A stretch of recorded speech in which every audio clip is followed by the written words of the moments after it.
Let's be clear about something upfront. Psychic ability isn't reserved for a special few who wear flowing robes and gaze into crystal balls. Every human being is born with what I call natural radar, an intuitive sense that helps us navigate the world. Think of it like a muscle that everyone has, but few exercise. In ancient cultures, this ability was nurtured and respected. The Oracle of Delphi, for instance, was a priestess who delivered prophecies, and her role was central to Greek society. Today, we often dismiss these experiences as coincidence or imagination. But research by Dr. Dean Radin at the Institute of Noetic Sciences shows that our bodies can react to future events before they happen, a phenomenon called presentiment. So, you are already psychic. The difference between someone who considers themselves psychic and someone who doesn't is simply a matter of attention, practice, and willingness to trust. To find out how psychic you are, take this simple self-assessment. Assign yourself 1 point for each question to which you answer yes. First, do you frequently know who is calling before you answer the phone? Second, have you ever thought of someone and then run into them unexpectedly within 24 hours? Third, do you often sense the emotions of people in a room before they say anything? Fourth, have you ever had a vivid dream that later came true in some way? Fifth, do you sometimes feel physical sensations like tingling or pressure in places you cannot explain? Sixth, have you ever known something was going to happen before it did, with no logical way of knowing? Seventh, do animals seem unusually drawn to you? Eighth, have you ever walked into a building and immediately felt it had good or bad energy? Ninth, do you get strong feelings about people that later prove accurate? 10th, have you ever had a sense of being watched? 11th, do you often finish other people's sentences? 12th, have you ever had a sudden knowing about a stranger's life? 13th, do you see flashes of light or shadows out of the corner of your eye?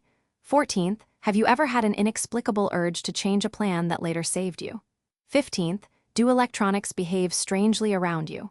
16th, have you received a clear message in meditation that proved true? Now, let's score your results. If you scored 7 points or less, you are not unusually psychic in ways you're consciously aware of. But don't mistake this for having no ability. You were born with the natural radar possessed by most humans. It's there, like a muscle you've never fully exercised. The good news, you can strengthen it. Many people who score low simply haven't paid attention to their intuitive hits, or they've learned to dismiss them as coincidence. Start noticing.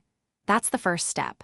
If you scored between 8 and 12 points, you are definitely an intuitive. You have an ability that can be cultivated into something more. Others are probably drawn to you because of your empathy and quiet knowing. You've likely had experiences that you've explained away as just a feeling or luck. But you know, deep down, that there's more going on. This is your invitation to take it seriously. Your natural radar is already online. Now it's time to learn how to tune the frequency. If you scored between 13 and 16 points, you are unusually talented.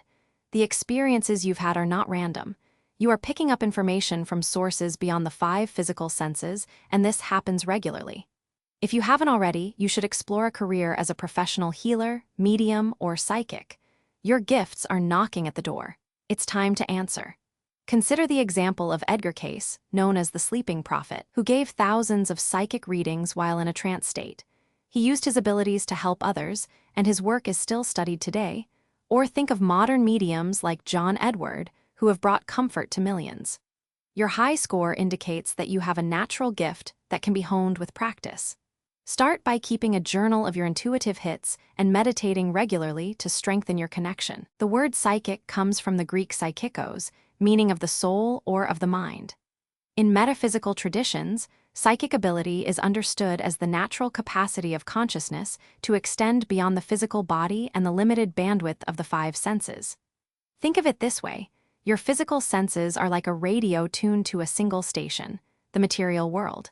But the air is filled with countless frequencies. Psychic ability is simply the capacity to tune into some of those other stations.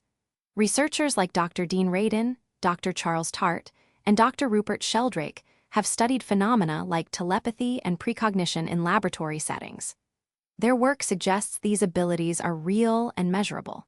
For example, in presentiment experiments, the body shows physiological responses to emotional stimuli before they are randomly presented. This implies that consciousness is not confined to the brain. It extends outward and forward in time. Just like any skill, psychic ability can be developed with practice. Start by paying attention to your intuitive hits.